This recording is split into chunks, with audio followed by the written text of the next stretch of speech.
ಹುಬ್ಬಳ್ಳಿಯ ವಿಮಾನ ನಿಲ್ದಾಣ ಈಗಾಗಲೇ ಸಾಕಷ್ಟು ಅಭಿವೃದ್ಧಿ ಆಗ್ತಾ ಇದೆ. ಮೇಲ್ದರ್ಜೆಗೆ ಏರಿಸುವಂಥ ನಿಟ್ಟಿನಲ್ಲಿ ಅಭಿವೃದ್ಧಿ ಕಾರ್ಯಗಳು ಒಂದು ಕಡೆ, ಈ ಮೇಲ್ದರ್ಜೆಗೆ ಏರಿಸುವಂಥ ನಿಟ್ಟಿನಲ್ಲಿ ಈ ವಿಮಾನ ನಿಲ್ದಾಣ ಸಾಕಷ್ಟು ಅಭಿವೃದ್ಧಿ ಆಗ್ತಾ ಇದೆ. ಆದರೆ ಈ ವಿಮಾನ ನಿಲ್ದಾಣ ಅಭಿವೃದ್ಧಿ ಆಗಬೇಕು ಅಂತಕ್ಕಂಥ ಒಂದು ನಿಟ್ಟಿನಲ್ಲಿ ಆ ವಿಮಾನ ನಿಲ್ದಾಣಕ್ಕೆ ಜಾಗವನ್ನು, ತಮ್ಮ ಭೂಮಿಯನ್ನು ಬಿಟ್ಟುಕೊಟ್ಟವರು ಈಗ ಅವರ ಪರಿಸ್ಥಿತಿ ಅತಂತ್ರ ಆಗಿರ್ತಕ್ಕಂಥದ್ದು. ಒಂದು ಕಡೆ 20 ವರ್ಷ ಕಳೆದರೂ ಕೂಡ ತಮಗೆ ಏನು ಪುನರ್ವಸತಿ ಕಲ್ಪಿಸುವಂಥ ನಿಟ್ಟಿನಲ್ಲಿ ಏನು ಆಶ್ವಾಸನೆ ಸಿಕ್ಕಿತ್ತು, ಅದು ಕೇವಲ ಭರವಸೆಯಾಗಿ ಉಳಿದಿದೆ ಅಂತಕ್ಕಂಥ ಅಸಮಾಧಾನ ಈಗ ವ್ಯಕ್ತವಾಗ್ತಾ ಇದೆ. ನನ್ನ ಜೊತೆ ಸಾಕಷ್ಟು ಜನ, ನೂರಾರು ಜನ ಈ ಒಂದು ವಿಮಾನ ನಿಲ್ದಾಣಕ್ಕೆ ಭೂಮಿಯನ್ನು ಏನು ಕೊಟ್ಟಂಥವರು ಈಗ ಅವರ ಬದುಕು ಮೂರಾಬಟ್ಟಿಯಾಗಿದೆ. ಒಂದು ಕಡೆ ಅವರಿಗೆ ಪುನರ್ವಸತಿಯನ್ನು ಈಗಾಗಲೇ ಕಲ್ಪಿಸಬೇಕಾಗಿತ್ತು. ಆದರೆ 20 ವರ್ಷ ಕಳೆದರೂ ಕೂಡ ಸುಮಾರು 700ಕ್ಕೂ ಅಧಿಕ ಜನ ಈಗ ಈ ಒಂದು ಅಸಮಾಧಾನದಲ್ಲಿ ಜೀವನ ಕಳೆಯುವಂಥ ಪರಿಸ್ಥಿತಿ ನಿರ್ಮಾಣ ಆಗಿದೆ. ದೃಶ್ಯದಲ್ಲಿ ತಾವು ಗಮನಿಸ್ತಾ ಇರ್ಬೋದು, ಸಾಕಷ್ಟು ಜನ ವಿಮಾನ ನಿಲ್ದಾಣದ ಒಂದು ಅಭಿವೃದ್ಧಿಗಾಗಿ ಭೂಮಿಯನ್ನು ಕೊಟ್ಟಂಥವ್ರು ಇವತ್ತು ಅಳಲನ್ನು ತೋಡ್ಕೊಳ್ತಾ ಇದ್ದಾರೆ. ನಾನು ಪ್ರಮುಖವಾಗಿ ಈ ಭೂಮಿಯನ್ನು ಕಳೆದುಕೊಂಡಂಥವ್ರು, ಅವು ಸಂತ್ರಸ್ತರೇನಿದ್ದಾರೆ ಅವ್ರನ್ನ ಮಾತಾಡ್ತಾ ಹೋಗ್ತೀನಿ. ಸರ್, ಏನು ಸಮಸ್ಯೆ ಆಗಿದೆ? ಯಾವಾಗ ವಿಮಾನ ನಿಲ್ದಾಣದ ಅಭಿವೃದ್ಧಿಗಾಗಿ ಭೂಮಿಯನ್ನು ಕೊಟ್ಟಿದ್ರಿ? ಸರ್, ಇದರಲ್ಲಿ ಸಮಸ್ಯೆ ಅಂತ ಹೇಳಬೇಕಂದ್ರೆ 2007ರಲ್ಲಿ ಉತ್ತರ ಕರ್ನಾಟಕ ಅಂತಾರಾಷ್ಟ್ರೀಯ ವಿಮಾನ ನಿಲ್ದಾಣ ಆಗ್ತದೆ, ಎಷ್ಟೋ ಜನಕ್ಕೆ ಉದ್ಯೋಗ ಸಿಗ್ತದೆ ಅಂತೇಳಿ ನಾವು ಬಿಟ್ವಲ್ಲ, ಅದೇ ಒಂದು ದೊಡ್ಡ ಸಮಸ್ಯೆ ನಮಗಾಗಿರೋದು ಸರ್. ನಾವು ಪುನರ್ವಸತಿ ವ್ಯವಸ್ಥೆ ಕೊಡ್ತೀವಿ ಅಂತಂದು ಹೇಳಿ ಸರ್ಕಾರ, ಅವತ್ತಿದ್ದಂಥ ಸರ್ಕಾರ ಎಲ್ಲರಿಗೂ ಒಪ್ಪಂದ ಮಾಡ್ತು. ಇದರಲ್ಲಿ ಅರ್ಧ ಜನಕ್ಕೆ ಪುನರ್ವಸತಿ ವ್ಯವಸ್ಥೆ ಕಲ್ಪಿಸ್ಕೊಟ್ಟಿದೆ, ಇಲ್ಲ ಅನ್ನಂಗಲ್ಲ. ಆದರೆ ರೇಟ್ನಲ್ಲಿ ಸಮೇತ ತಾರತಮ್ಯ. ಪರಿಹಾರ ಪುನರ್ವಸತಿ ವ್ಯವಸ್ಥೆ ಕೊಡೋದ್ರಲ್ಲಿ ನಮಗೆ 2016ರಲ್ಲಿ 70 ಪ್ಲಾಟ್ ವಿತರಣೆ ಮಾಡಿ, ಈಗ 2016ರಿಂದ ಇನ್ನುಳಿದರಿಗೆ ಕೊಡಬೇಕು ಅನ್ನೋಂಥದ್ದನ್ನು ಮರ್ತೇ ಬಿಟ್ಟಿದೆ ಸರ್. ಆದರೆ ಬೆಂಗಳೂರಲ್ಲಿ ಇತ್ತೀಚೆಗೆ ಆದಲ್ಲಿ ನಮ್ಮ ಉತ್ತರ ಕರ್ನಾಟಕ ಅಂದ ತಕ್ಷಣ ರಾಜಧಾನಿಯ ಇನ್ನೊಂದು ರಾಜಧಾನಿ ಅಂತಂದು ಹೇಳಿದರೆ ನಮ್ಮ ಹುಬ್ಬಳ್ಳಿ ಅಂತ ಕರೀತಾರೆ. ಆದರೆ ಬೆಂಗಳೂರಲ್ಲಿ ಕೋಗಿಲು ಅನ್ನೋಂಥ ಒಂದು ಲೇಔಟ್ನಲ್ಲಿ 24 ತಾಸು ಒಳಗಡೆ ಸಮಸ್ಯೆ ಬಗೆಹರಿಸ್ತು.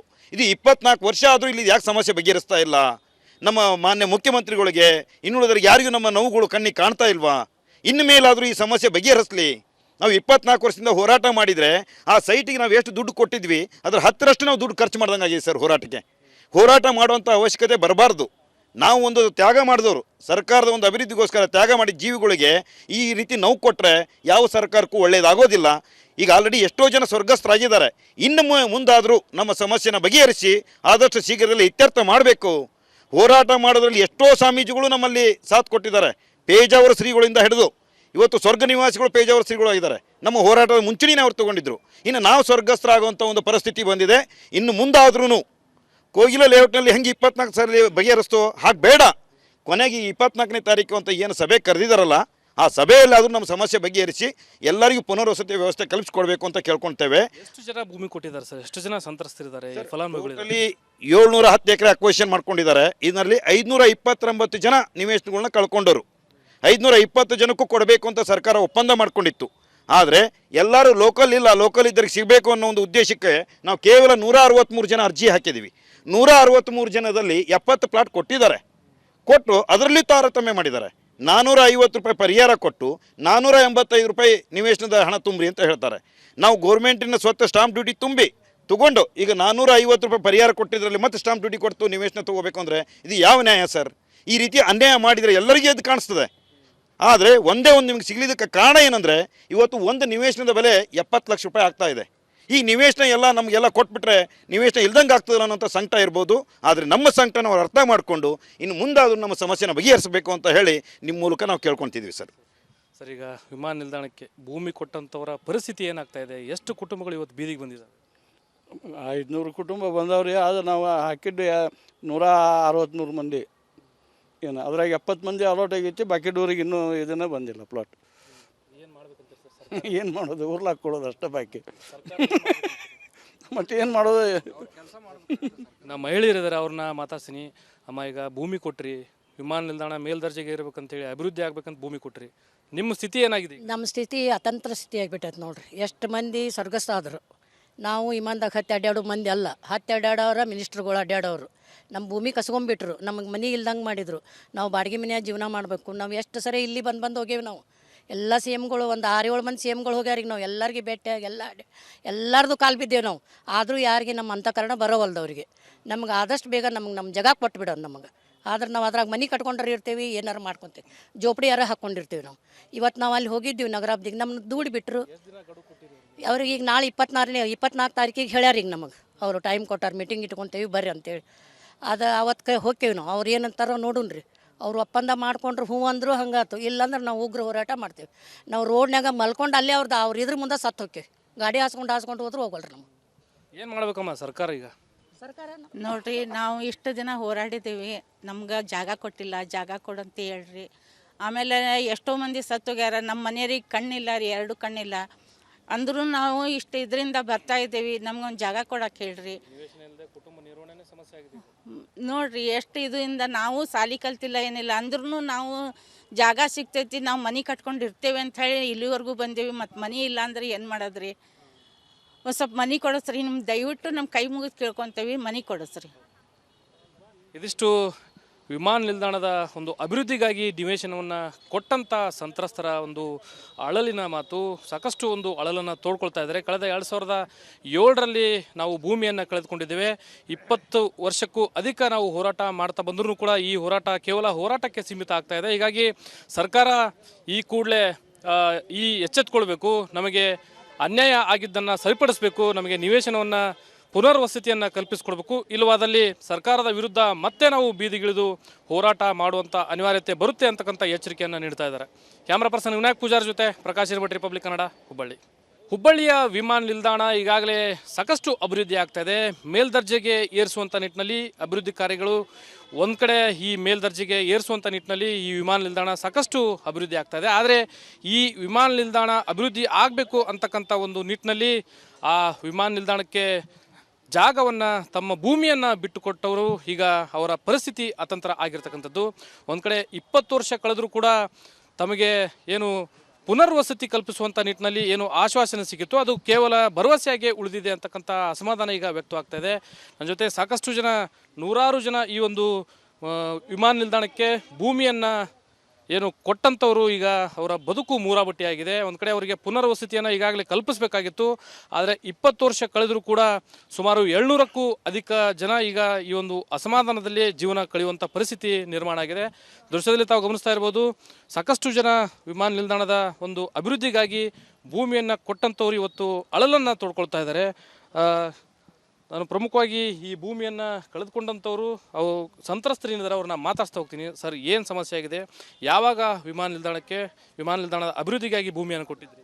ಸರ್, ಇದರಲ್ಲಿ ಸಮಸ್ಯೆ ಅಂತ ಹೇಳಬೇಕಂದ್ರೆ 2007ರಲ್ಲಿ ಉತ್ತರ ಕರ್ನಾಟಕ ಅಂತಾರಾಷ್ಟ್ರೀಯ ವಿಮಾನ ನಿಲ್ದಾಣ ಆಗ್ತದೆ, ಎಷ್ಟೋ ಜನಕ್ಕೆ ಉದ್ಯೋಗ ಸಿಗ್ತದೆ ಅಂತೇಳಿ ನಾವು ಬಿಟ್ವಲ್ಲ, ಅದೇ ಒಂದು ದೊಡ್ಡ ಸಮಸ್ಯೆ ನಮಗಾಗಿರೋದು ಸರ್. ನಾವು ಪುನರ್ವಸತಿ ವ್ಯವಸ್ಥೆ ಕೊಡ್ತೀವಿ ಅಂತಂದು ಹೇಳಿ ಸರ್ಕಾರ, ಅವತ್ತಿದ್ದಂಥ ಸರ್ಕಾರ ಎಲ್ಲರಿಗೂ ಒಪ್ಪಂದ ಮಾಡ್ತು. ಇದರಲ್ಲಿ ಅರ್ಧ ಜನಕ್ಕೆ ಪುನರ್ವಸತಿ ವ್ಯವಸ್ಥೆ ಕಲ್ಪಿಸ್ಕೊಟ್ಟಿದೆ, ಇಲ್ಲ ಅನ್ನಂಗಲ್ಲ. ಆದರೆ ರೇಟ್ನಲ್ಲಿ ಸಮೇತ ತಾರತಮ್ಯ. ಪರಿಹಾರ ಪುನರ್ವಸತಿ ವ್ಯವಸ್ಥೆ ಕೊಡೋದ್ರಲ್ಲಿ ನಮಗೆ 2016ರಲ್ಲಿ 70 ಪ್ಲಾಟ್ ವಿತರಣೆ ಮಾಡಿ ಈಗ 2016ರಿಂದ ಇನ್ನುಳಿದರೆ ಕೊಡಬೇಕು ಅನ್ನೋಂಥದ್ದನ್ನು ಮರ್ತೇ ಬಿಟ್ಟಿದೆ ಸರ್. ಆದರೆ ಬೆಂಗಳೂರಲ್ಲಿ ಇತ್ತೀಚೆಗೆ ಆದಲ್ಲಿ ನಮ್ಮ ಉತ್ತರ ಕರ್ನಾಟಕ ಅಂದ ತಕ್ಷಣ ರಾಜಧಾನಿಯ ಇನ್ನೊಂದು ರಾಜಧಾನಿ ಅಂತಂದು ಹೇಳಿದರೆ ನಮ್ಮ ಹುಬ್ಬಳ್ಳಿ ಅಂತ ಕರೀತಾರೆ. ಆದರೆ ಬೆಂಗಳೂರಲ್ಲಿ ಕೋಗಿಲು ಅನ್ನೋಂಥ ಒಂದು ಲೇಔಟ್ನಲ್ಲಿ 24 ತಾಸು ಒಳಗಡೆ ಸಮಸ್ಯೆ ಬಗೆಹರಿಸ್ತು. ಇದು 24 ವರ್ಷ ಆದರೂ ಇಲ್ಲಿ ಯಾಕೆ ಸಮಸ್ಯೆ ಬಗೆಹರಿಸ್ತಾ ಇಲ್ಲ? ನಮ್ಮ ಮಾನ್ಯ ಮುಖ್ಯಮಂತ್ರಿಗಳಿಗೆ, ಇನ್ನುಳಿದರಿಗೆ ಯಾರಿಗೂ ನಮ್ಮ ನೋವುಗಳು ಕಣ್ಣಿಗೆ ಕಾಣ್ತಾ ಇಲ್ವಾ? ಇನ್ನು ಮೇಲಾದರೂ ಈ ಸಮಸ್ಯೆ ಬಗೆಹರಿಸಲಿ. ನಾವು 24 ವರ್ಷದಿಂದ ಹೋರಾಟ ಮಾಡಿದರೆ ಆ ಸೈಟಿಗೆ ನಾವು ಎಷ್ಟು ದುಡ್ಡು ಕೊಟ್ಟಿದ್ವಿ ಅದರ 10ರಷ್ಟು ನಾವು ದುಡ್ಡು ಖರ್ಚು ಮಾಡ್ದಂಗೆ ಆಗಿದೆ ಸರ್. ಹೋರಾಟ ಮಾಡುವಂಥ ಅವಶ್ಯಕತೆ ಬರಬಾರ್ದು.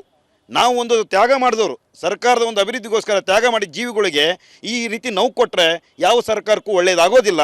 ಈಗ ಆಲ್ರೆಡಿ ಎಷ್ಟೋ ಜನ ಸ್ವರ್ಗಸ್ಥರಾಗಿದ್ದಾರೆ. ಇನ್ನು ಮುಂದಾದರೂ ನಮ್ಮ ಸಮಸ್ಯೆನ ಬಗೆಹರಿಸಿ ಆದಷ್ಟು ಶೀಘ್ರದಲ್ಲೇ ಇತ್ಯರ್ಥ ಮಾಡಬೇಕು. ಹೋರಾಟ ಮಾಡೋದ್ರಲ್ಲಿ ಎಷ್ಟೋ ಸ್ವಾಮೀಜಿಗಳು ನಮ್ಮಲ್ಲಿ ಸಾಥ್ ಕೊಟ್ಟಿದ್ದಾರೆ. ಪೇಜಾವರ ಶ್ರೀಗಳಿಂದ ಹಿಡಿದು ಇವತ್ತು ಸ್ವರ್ಗ ನಿವಾಸಿಗಳು ಪೇಜಾವರ ಶ್ರೀಗಳು ಆಗಿದ್ದಾರೆ. ನಮ್ಮ ಹೋರಾಟದ ಮುಂಚೂಣಿನೇ ಅವ್ರು ತೊಗೊಂಡಿದ್ರು. ಇನ್ನು ನಾವು ಸ್ವರ್ಗಸ್ಥರಾಗುವಂಥ ಒಂದು ಪರಿಸ್ಥಿತಿ ಬಂದಿದೆ. ಇನ್ನು ಮುಂದಾದ್ರೂ ಕೋಗಿಲ ಲೇಔಟ್ನಲ್ಲಿ ಹೆಂಗೆ 24 ಸಲ ಬಗೆಹರಿಸ್ತೋ ಹಾಗೆ ಬೇಡ.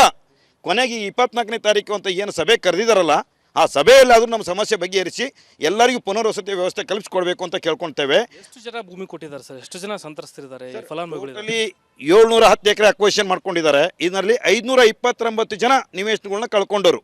520 ಜನಕ್ಕೂ ಕೊಡಬೇಕು ಅಂತ ಸರ್ಕಾರ ಒಪ್ಪಂದ ಮಾಡ್ಕೊಂಡಿತ್ತು.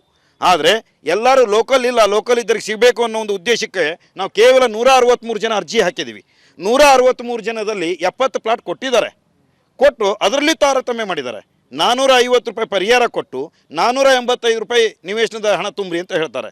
ನಾವು ಗೌರ್ಮೆಂಟಿನ ಸ್ವತ್ತು ಸ್ಟಾಂಪ್ ಡ್ಯೂಟಿ ತಗೊಂಡು ಈಗ 450 ರೂಪಾಯಿ ಪರಿಹಾರ ಕೊಟ್ಟಿದ್ರಲ್ಲಿ ಮತ್ತೆ ಸ್ಟಾಂಪ್ ಡ್ಯೂಟಿ ಕೊಟ್ಟು ನಿವೇಶನ ತೊಗೋಬೇಕು ಅಂದರೆ ಇದು ಯಾವ ನ್ಯಾಯ ಸರ್? ಈ ರೀತಿ ಅನ್ಯಾಯ ಮಾಡಿದರೆ ಎಲ್ಲರಿಗೂ ಎದ್ದು ಕಾಣಿಸ್ತದೆ.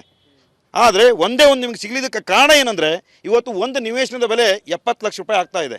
ಈ ನಿವೇಶನ ಎಲ್ಲ ನಮಗೆಲ್ಲ ಕೊಟ್ಬಿಟ್ರೆ ನಿವೇಶನ ಇಲ್ದಂಗೆ ಆಗ್ತದಲ್ಲ ಅನ್ನೋಂಥ ಸಂಕಟ ಇರ್ಬೋದು. ಆದರೆ ನಮ್ಮ ಸಂಕಟನ ಅವ್ರು ಅರ್ಥ ಮಾಡಿಕೊಂಡು ಇನ್ನು ಮುಂದಾದರೂ ನಮ್ಮ ಸಮಸ್ಯೆನ ಬಗೆಹರಿಸಬೇಕು ಅಂತ ಹೇಳಿ ನಿಮ್ಮ ಮೂಲಕ ನಾವು ಕೇಳ್ಕೊತಿದ್ವಿ ಸರ್. ಸರ್, ಈಗ ವಿಮಾನ ನಿಲ್ದಾಣಕ್ಕೆ ಭೂಮಿ ಕೊಟ್ಟಂಥವರ ಪರಿಸ್ಥಿತಿ ಏನಾಗ್ತಾ ಇದೆ? ಎಷ್ಟು ಕುಟುಂಬಗಳು ಇವತ್ತು ಬೀದಿಗೆ ಬಂದಿದ್ದಾವೆ? 500 ಕುಟುಂಬ ಬಂದವ್ರಿ. ಆದರೆ ನಾವು ಹಾಕಿದ್ದು 163 ಮಂದಿ ಏನು, ಅದ್ರಾಗ 70 ಮಂದಿ ಅಲೋಟ್ ಆಗೈತಿ. ಬಾಕಿದವ್ರಿಗೆ ಇನ್ನೂ ಇದನ್ನೇ ಬಂದಿಲ್ಲ ಪ್ಲಾಟ್. ಏನು ಮಾಡೋದು? ಊರ್ಲಾಕ್ ಕೊಡೋದು ಅಷ್ಟೇ ಬಾಕಿ. ಮತ್ತೆ ಏನು ಮಾಡೋದು? ನಮ್ಮ ಮಹಿಳೆಯರಿದ್ದಾರೆ, ಅವ್ರನ್ನ ಮಾತಾಡ್ತೀನಿ. ಅಮ್ಮ, ಈಗ ಭೂಮಿ ಕೊಟ್ರಿ, ವಿಮಾನ ನಿಲ್ದಾಣ ಮೇಲ್ದರ್ಜೆಗೆ ಇರಬೇಕಂತೇಳಿ ಅಭಿವೃದ್ಧಿ ಆಗ್ಬೇಕಂತ ಭೂಮಿ ಕೊಟ್ರಿ, ನಿಮ್ಮ ಸ್ಥಿತಿ ಏನಾಗಿದೆ? ನಮ್ಮ ಸ್ಥಿತಿ ಅತಂತ್ರ ಸ್ಥಿತಿ ಆಗಿಬಿಟ್ಟೈತೆ ನೋಡ್ರಿ. ಎಷ್ಟು ಮಂದಿ ಸ್ವರ್ಗಸ್ಥ ಆದರು. ನಾವು ವಿಮಾನದಾಗ ಹತ್ತಿ ಅಡ್ಡಾಡೋ ಮಂದಿ ಅಲ್ಲ. ಹತ್ತಿ ಅಡ್ಡಾಡೋರ ಮಿನಿಸ್ಟ್ರುಗಳು ಅಡ್ಡಾಡೋರು. ನಮ್ಮ ಭೂಮಿ ಕಸ್ಕೊಂಡ್ಬಿಟ್ರು, ನಮಗೆ ಮನೆ ಇಲ್ದಂಗೆ ಮಾಡಿದರು. ನಾವು ಬಾಡಿಗೆ ಮನೆಯಾಗ ಜೀವನ ಮಾಡಬೇಕು. ನಾವು ಎಷ್ಟು ಸರಿ ಇಲ್ಲಿ ಬಂದು ಹೋಗೇವಿ. ನಾವು ಎಲ್ಲ ಸಿ ಎಮ್ಗಳು ಒಂದು 6-7 ಮಂದಿ ಸಿ ಎಮ್ಗಳು ಹೋಗ್ಯಾರಿಗೆ. ನಾವು ಎಲ್ಲರಿಗೆ ಭೇಟಿಯಾಗಿ ಎಲ್ಲರದು ಕಾಲು ಬಿದ್ದೇವೆ ನಾವು. ಆದರೂ ಯಾರಿಗೆ ನಮ್ಮ ಅಂತಃಕರಣ ಬರೋವಲ್ದವ್ರಿಗೆ. ನಮ್ಗೆ ಆದಷ್ಟು ಬೇಗ ನಮ್ಮ ಜಾಗ ಕೊಟ್ಬಿಡೋದು ನಮಗೆ. ಆದ್ರೆ ನಾವು ಅದ್ರಾಗ ಮನೆ ಕಟ್ಕೊಂಡ್ರೆ ಇರ್ತೀವಿ, ಏನಾರು ಮಾಡ್ಕೊತೀವಿ, ಜೋಪಡಿ ಯಾರ ಹಾಕ್ಕೊಂಡಿರ್ತೀವಿ ನಾವು. ಇವತ್ತು ನಾವು ಅಲ್ಲಿ ಹೋಗಿದ್ದೀವಿ ನಗರಾಬ್ದಿಗೆ, ನಮ್ಮನ್ನ ದೂಡಿ ಬಿಟ್ಟರು. ಅವ್ರಿಗೆ ಈಗ ನಾಳೆ 24 ತಾರೀಕಿಗೆ ಹೇಳ್ಯಾರ. ಈಗ ನಮಗೆ ಅವರು ಟೈಮ್ ಕೊಟ್ಟಾರ, ಮೀಟಿಂಗ್ ಇಟ್ಕೊತೇವಿ ಬರ್ರಿ ಅಂತೇಳಿ. ಅದು ಅವತ್ತು ಹೋಗ್ತೇವೆ ನಾವು. ಅವ್ರು ಏನಂತಾರೋ ನೋಡುನ್ರಿ. ಅವರು ಒಪ್ಪಂದ ಮಾಡ್ಕೊಂಡ್ರು, ಹ್ಞೂ ಅಂದರು ಹಂಗಾತು. ಇಲ್ಲಾಂದ್ರೆ ನಾವು ಉಗ್ರ ಹೋರಾಟ ಮಾಡ್ತೇವೆ. ನಾವು ರೋಡ್ನಾಗ ಮಲ್ಕೊಂಡು ಅಲ್ಲೇ ಅವ್ರು ಇದ್ರ ಮುಂದೆ ಸತ್ತು ಹೋಗ್ತೇವೆ. ಗಾಡಿ ಹಾಸ್ಕೊಂಡು ಹೋದ್ರು ಹೋಗಲ್ರಿ. ನಾವು ಏನು ಮಾಡ್ಬೇಕಮ್ಮ ಸರ್ಕಾರ ಈಗ? ಸರ್ಕಾರ ನೋಡ್ರಿ, ನಾವು ಇಷ್ಟು ದಿನ ಹೋರಾಡಿದ್ದೀವಿ, ನಮ್ಗೆ ಜಾಗ ಕೊಟ್ಟಿಲ್ಲ, ಜಾಗ ಕೊಡಂತ ಹೇಳ್ರಿ. ಆಮೇಲೆ ಎಷ್ಟೋ ಮಂದಿ ಸತ್ತೋಗ್ಯಾರ. ನಮ್ಮ ಮನೆಯವ್ರಿಗೆ ಕಣ್ಣಿಲ್ಲ ರೀ, 2 ಕಣ್ಣಿಲ್ಲ. ಅಂದ್ರೂ ನಾವು ಇಷ್ಟು ಇದರಿಂದ ಬರ್ತಾ ಇದ್ದೀವಿ, ನಮ್ಗೊಂದು ಜಾಗ ಕೊಡಕ್ಕೆ ಹೇಳ್ರಿ. ನೋಡ್ರಿ, ಎಷ್ಟು ಇದರಿಂದ ನಾವು ಸಾಲಿ ಕಲ್ತಿಲ್ಲ ಏನಿಲ್ಲ, ಅಂದ್ರೂ ನಾವು ಜಾಗ ಸಿಗ್ತೈತಿ, ನಾವು ಮನೆ ಕಟ್ಕೊಂಡು ಇರ್ತೇವೆ ಅಂತ ಹೇಳಿ ಇಲ್ಲಿವರೆಗೂ ಬಂದೇವಿ. ಮತ್ತು ಮನೆ ಇಲ್ಲ ಅಂದ್ರೆ ಏನು ಮಾಡೋದ್ರಿ? ಒಂದು ಸ್ವಲ್ಪ ಮನೆ ಕೊಡಿಸ್ರಿ. ನಿಮ್ಗೆ ದಯವಿಟ್ಟು ನಮ್ಮ ಕೈ ಮುಗಿದು ಕೇಳ್ಕೊತೇವಿ, ಮನೆ ಕೊಡಿಸ್ರಿ. ಇದಿಷ್ಟು ವಿಮಾನ ನಿಲ್ದಾಣದ ಒಂದು ಅಭಿವೃದ್ಧಿಗಾಗಿ ನಿವೇಶನವನ್ನು ಕೊಟ್ಟಂಥ ಸಂತ್ರಸ್ತರ ಒಂದು ಅಳಲಿನ ಮಾತು. ಸಾಕಷ್ಟು ಒಂದು ಅಳಲನ್ನು ತೋಡ್ಕೊಳ್ತಾ ಇದ್ದಾರೆ. ಕಳೆದ 2007ರಲ್ಲಿ ನಾವು ಭೂಮಿಯನ್ನು ಕಳೆದುಕೊಂಡಿದ್ದೇವೆ. 20 ವರ್ಷಕ್ಕೂ ಅಧಿಕ ನಾವು ಹೋರಾಟ ಮಾಡ್ತಾ ಬಂದರೂ ಕೂಡ ಈ ಹೋರಾಟ ಕೇವಲ ಹೋರಾಟಕ್ಕೆ ಸೀಮಿತ ಆಗ್ತಾ ಇದೆ. ಹೀಗಾಗಿ ಸರ್ಕಾರ ಈ ಕೂಡಲೇ ಎಚ್ಚೆತ್ತುಕೊಳ್ಬೇಕು. ನಮಗೆ ಅನ್ಯಾಯ ಆಗಿದ್ದನ್ನು ಸರಿಪಡಿಸಬೇಕು. ನಮಗೆ ನಿವೇಶನವನ್ನು ಪುನರ್ವಸತಿಯನ್ನು ಕಲ್ಪಿಸಿಕೊಡ್ಬೇಕು. ಇಲ್ಲವಾದಲ್ಲಿ ಸರ್ಕಾರದ ವಿರುದ್ಧ ಮತ್ತೆ ನಾವು ಬೀದಿಗಿಳಿದು ಹೋರಾಟ ಮಾಡುವಂಥ ಅನಿವಾರ್ಯತೆ ಬರುತ್ತೆ ಅಂತಕ್ಕಂಥ ಎಚ್ಚರಿಕೆಯನ್ನು ನೀಡ್ತಾ ಇದ್ದಾರೆ. ಕ್ಯಾಮ್ರಾ ಪರ್ಸನ್ ವಿನಾಯಕ್ ಪೂಜಾರ್ ಜೊತೆ ಪ್ರಕಾಶ್ ಹಿರಭಟ್, ರಿಪಬ್ಲಿಕ್ ಕನ್ನಡ, ಹುಬ್ಬಳ್ಳಿ.